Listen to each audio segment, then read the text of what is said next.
Hello everyone, welcome back to the Plunder Den. In this week's episode, we're going to take another look at Firelock Games' Blood and Steel. So I've been kind of wanting to do more videos on Blood and Steel, and I just recently finished painting my Zulu and English armies, and I finished building that river terrain piece. So that was kind of something I envisioned for the overall Zulu village map or game table I've been building on the channel here. And there were several episodes we did.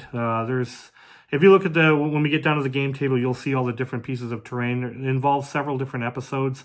Everything that's built on the table, though, was done on the channel. So you can find out if you want to recreate that or build all the different things that are on there. There is tutorial videos on all the terrain pieces. And even painting the miniatures. I did in the original unboxing of Blood and Steel, I connected the back half of that. I added a painting tutorial of the miniatures. I kind of use some quick speed paints that you can use to paint up your Zulu army really quickly. So that aside, that's kind of the hobby side of things. This video is going to be more of kind of talking more about the game, really. This is our first time we got to play Blood and Steel down in the Plunder Den. Me and my son. So my son decided to play with the English. I played with the Zulus. There was definitely some interesting things that happened. It was a lot of fun. The game was a lot of fun. But I just wanted to talk a little bit more about the box set itself. So when I purchased these box sets, essentially the instruction manual and 2 box sets from Firelock Games, they partnered up with Perry Miniatures. So I'll just show you that. And I've already shown you these in the when we did the tutorial. So these are the 2 boxes I got, and of course I got the instruction manual here, and it all came together. And what I would say is that the Zulu box is great. You can build all your core units and your support units out of that box. There's 38 miniatures in both, so you get quite a few miniatures, easily enough to play. We played a 200-point match, and there's enough miniatures here to easily play it. Now, the English, I can only build really the core units. Because it's an infantry box, there's only infantry in there. I substituted some and we pretended some of them were sailors, but really that whole box is just British regulars. And so the English on the had more of just core units in there. I would say like a one-note kind of thing because they only had abilities of the sailors and the British regulars. Now there is a commander and a musician in there, so you have a bugler in there, so you can make that command unit with the extra extended command range, which was really cool. That's in the box. But some of the support units the English have are like cavalry. They have a Gatling gun. They have artillery. So it would have been nice to have those kind of elements in there. Can you play the game as what was here? Absolutely. And you could have a ton of fun. Everything you need is when you purchase that. And you can still get them from Firelock Games. They still have the 2 boxes with the instruction manual. You can get it all together. It's just nice to get it all together. Just build it all, and then you have the game right there. Now, I think this might be a good opportunity to some future outsourcing, and maybe I kind of want to do like maybe a Gatling gun diorama and kind of build that on the channel here. So that would be a lot of fun. So I'll have to outsource that models. If you guys have any good ideas, I know there's I've had a few people mention a few different companies that make a good that fit along, because I wanted to fit along with the Perry Miniatures kind of Gatling gun unit. Maybe even Perry Miniatures has one. I haven't really explored it too much.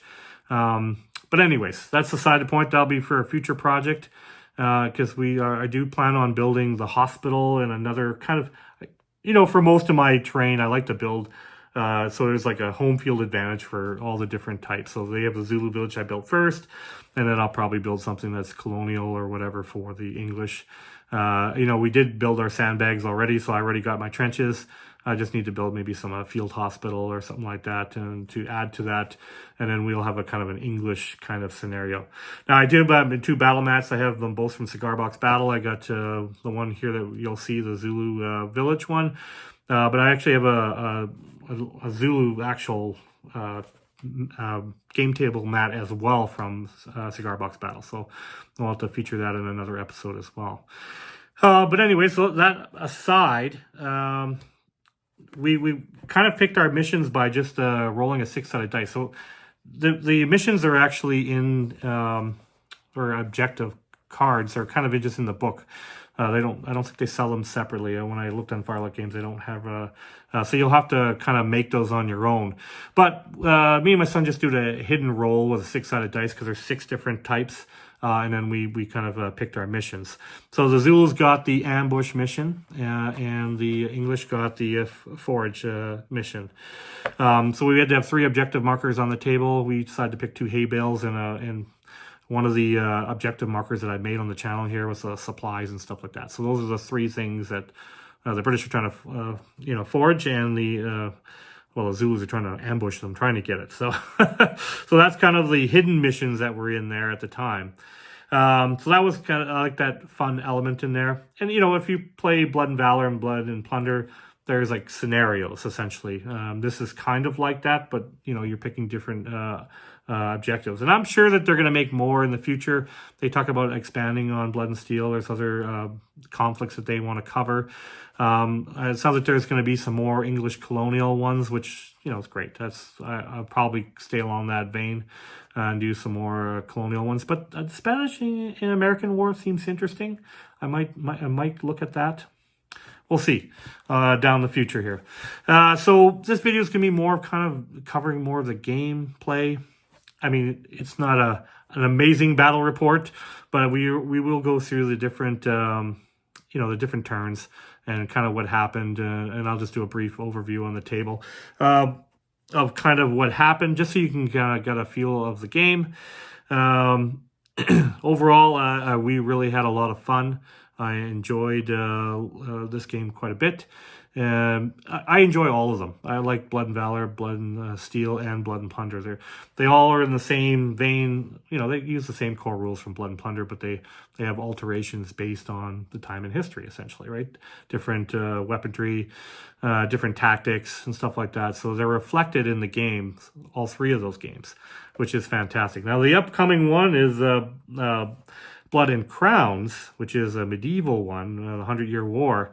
And we're definitely going to be doing some stuff with that on the channel. I understand my miniatures are maybe a couple days away, so there might be I might say there might be an unboxing video coming up of the miniatures. Of course, the actual instruction manual and all that stuff out. The Kickstarter, I believe, comes out in like January or something like that. I can't remember the exact date but I bought into that, and maybe I'll get the PDF of rules will be available in advance. But definitely I have to build terrain. I have to build, paint the miniatures up. So there's all sorts of videos going to be attached to that. And then, of course, there's going to be more videos on Blood and Steel, and definitely on Blood and Valor too. There's lots of ideas for some terrain I want to build for Blood and Valor. And of course, Blood and Plunder will always be there. All right, so I just want to do like a nice variety of different things on here, so you can see all sorts of different stuff right on the channel. All right, so let's get down to the table and let's kind of look at the battlefield and kind of what the setup was originally. Before we took our first turn, we're going to probably just leap ahead into the second turn after that. Just, we don't need to see the initial putting things on the table. We're really just going to go past that and just kind of look at, really we've got it down to the action. All right, so let's get down to the table and let's take a look at that, briefly look at the scenarios, and we'll start off there.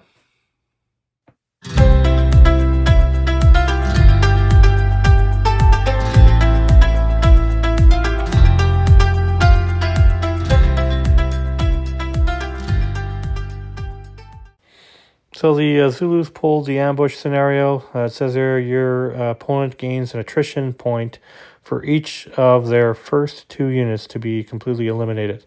So the Zulus are really trying to eliminate full units of the British to give them attrition points, and the British are trying to forage by getting supplies back to their starting point. And of course the Zulus are going to try to stop them from that. So this is the game table. We've got a river running through it. We got a Zulu village on one side. The British are set up on the other side of the riverbank. We have 3 objective markers. We got our hay bale. We got our supply drop here, and another hay bale over here. So that's essentially what the British are trying to bring across the river. There's 2 crossings on the river, so this will make it interesting. We kind of know where the English are going to have to go, so the Zulu knows where they have to defend. Zulu strategy, I believe, was we were just going to run up to that riverbed as fast as we can. Just wanted to point out there are 6 units here, and we have 6 dice for our initiative. So I had to change up the force and use a lot more support units to make up the total 200 points. So I have a few more Royal Guard warriors here and only 1 married Zulu warriors. I have some riflemen, which are also considered a support unit. I took the historical commander. I'm not even going to attempt to pronounce the name, but they come with 2 bodyguards. And then, of course, some more Royal Guard warriors. I was actually talking to Edgar and one of the creators of the game, and he suggested using casualties. So as I kill guys, so I could have incorporated that into the total, which is an excellent idea. And we'll do that for the next time. And we'll just take a look at some of the things that you'll need to play the game. You got these are all 10-sided dice. 1 are for your units initiative, and the other ones are just actually your game dice. So this is a British force over here. Like I said, I kind of had to alter their forces too because they had too many points, because most of my guys are core. They are mostly in British regulars. And the guys with the blue hats, we decided to just use them as sailors to lower the point total. I used an unexperienced commander, but I did add a bugler, which is an extra 10 points. So that's your force of 5 units. They're kind of bigger units. But here's some of the supplies. So I got my 5 dice there. That's for my initiative. And then you use the dial. Of course, those are Blood and Valor dials. I don't have a Blood and Steel one, but it works the same idea. And you bid your dice numbers on there, hidden from your opponent, so to see who goes first. You got your bullets for Bite the Bullet. And I got some running markers. I essentially used my Blood and Valor markers, which are totally usable in the Blood and Steel game as well. So I just wanted to point out some of the things that you can use in this game. So this is turn 2. So we started in turn 2. Kind of just skipped turn 1, really just kind of moving up the forces onto the game table. Really didn't kind of moving into the action already. I just showed you the dice. There was nothing on the calamity. We had to. Essentially, you would have to roll something if I had more 10s than 1s or more 1s than 10s. But I didn't have either one on there, so it didn't really matter. So I didn't have to roll anything. Neither did the English on the second round, too. I think only on the 3rd round did we actually have to roll any dice on the calamity chart. And they were both positive, not negative. So essentially in these first turns, I don't come blabbering around about the dice, but essentially my idea was to move my Zulu warriors as fast as I could up to the river crossings. And that's kind of what I was doing in this first turn. And my son was just trying to move his entire British force. Same thing. Essentially, he was trying to get up to the riverbed too. But he was setting up his positioning behind cover so he can shoot my Zulus coming across the river. So there's his dice. He also, like I said, there was no 1s and 10s. So really there was nothing else to roll. And we just moved our units. There wasn't really much gunplay going on, and not really until we got to the next round where we had some action going on. Really, this was just positioning. Now, he was moving one of his units, you can see, of his regulars. They're going to go to try to get that far objective marker. I did match with a force of Zulu warriors, which I have hidden back here, waiting for him to try to get his objective marker there, so we can do a quick attack on him. As far as my riflemen, I'm gonna kind of position them across the riverbed here and see if I can shoot off some of these British regulars, and then of course my Zulu warriors are gonna try to swarm that river. So I guess I should point out that the dice I'm showing you is actually from the round we were about to play. So you can see there's a 10 there, so we will have to go to the calamity chart there, and it's a positive because I have more 10s than 1s. But you can see that there were several casualties from that round that we played out. I did manage to swarm my Zulus across the river. I got 2 units across there already, and we have my riflemen, Zulu warriors, set up on one side of the beach. He's got 2 units of regulars here holding up. And he's already eliminated to one complete unit of Zulu warriors. We're going to look at the casualty marker under the tree there. The first unit across the river got cut up pretty bad.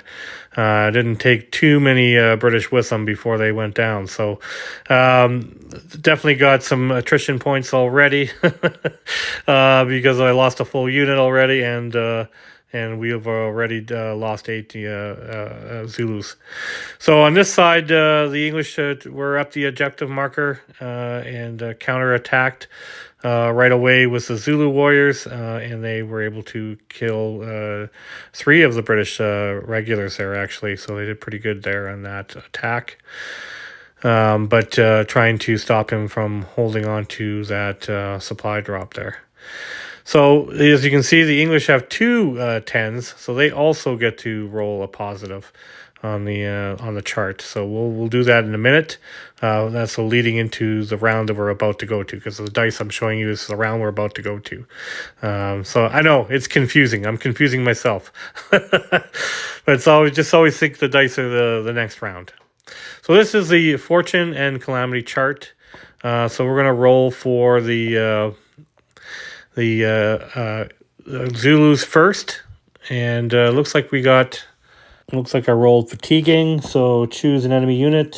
That unit takes a fatigue point. So I get to add a fatigue point to one of the British. Now the English get the roll because they also got fortune on theirs, and they rolled a 7, so they got restead. So it may take a rally test on a unit of your choice. So they can retake a rally test. So that'll help them in this next upcoming round. So you can see my Zulu pile is getting bigger.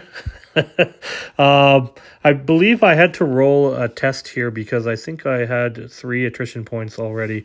I had 16 models already gone, plus I lost a whole unit. But the Zulus did pass it, so they continued on fighting. So just showing you where we're at now. You can see a lot of my Zulu warriors have been eliminated from across the river, but I did get one of the guard right across, and we're able to do several strikes and actually cause a lot of fatigue points to those British, and they had to retreat. So I got them in a good position there. I was able to push those British regulars back. So just kind of showing you there's a gunplay between the 2 across the river again. And of course the objective markers of Zulu pushed them, the British, off it, actually causing a lot of fatigue to them as well, and they had to retreat. So both of them were shaken. Actually, both these British units were shaken by the Zulu attack. So the counterattack was really good. So I was able to have the English on the run. And you can see leading into the next round, we don't have to do anything on the calamity chart again. So we could focus on our next move. So really, my son was trying to get some of the fatigue cleaned up. He had 2 units that were shaken, kind of on the run. The Zulus had 2 of his units.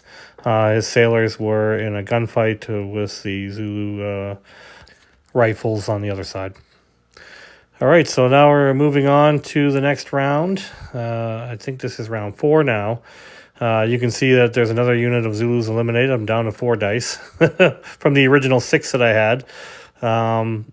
So that's another attrition point charged to me. As you can see that the Zulus actually kept pushing that unit and completely eliminated that unit of regulars. With a little help from my commander there, they were able to defeat that unit, giving some of his command points. To that unit, you can see there's another Zulu warriors died right there at the hand of those other British regulars. They actually held strong that unit for a while, those regulars right there. They were a very troublesome unit.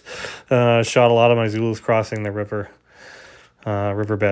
Now he moved his commander just in case, because those Zulu warriors are loose back there.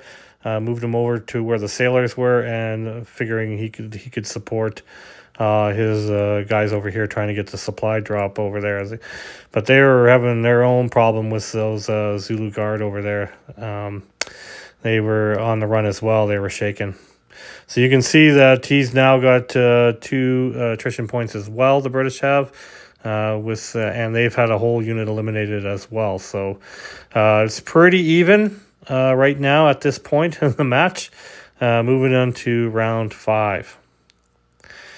So round 5, we still got 4 Zulu Warriors yet. As you can see, there is no need to go to the Calamity chart. We didn't. I actually think we never visited again during the game. We never had 1s and 10s. I'm just showing you where the Zulu Warriors are left off. You can see that they came back to, and they actually had these guys on the run as well. Their melee attack is pretty deadly, those Zulu guards. That's probably why we're only allowed to take them as a support unit and not a core unit. I can see why. They're pretty potent at a close combat. And they were really giving the British regulars a hard time. So then the fight was continuing on over there by the objective markers there, but really the British never recovered. The Zulus pushed them right off till the end of this game. They never really got to any of their objectives. So this is kind of the end result. What ended up after that, we actually had to roll off again because we both had too many attrition points. The Zulu Warriors did pass theirs. But the English, even though they had one bite the bullet, he saved a bite the bullet for just in case he failed his dice roll. Unfortunately, he even failed the second dice roll after he bit the bullet. So the English did flee in this fight. So the Zulus were victorious. But this could have gone either way. This really came down to a dice roll. Even though I was monkeying around with the forces a little bit just to make the 200 points, at the end of the day, I feel it was a pretty even fight. It was pretty close. Maybe a little bit more of an edge with the Zulu Warriors, but I think it was pretty close overall. All right, so that's pretty much it for this battle. I'd like to do more Blood and Steel battle reports in the future, probably more in depth than this one. This was just kind of an overview, just a quick review of the game, our first game we played in the Plunder Den. All right, thanks so much for watching. I hope you guys enjoyed this episode, and I will see you in the next one.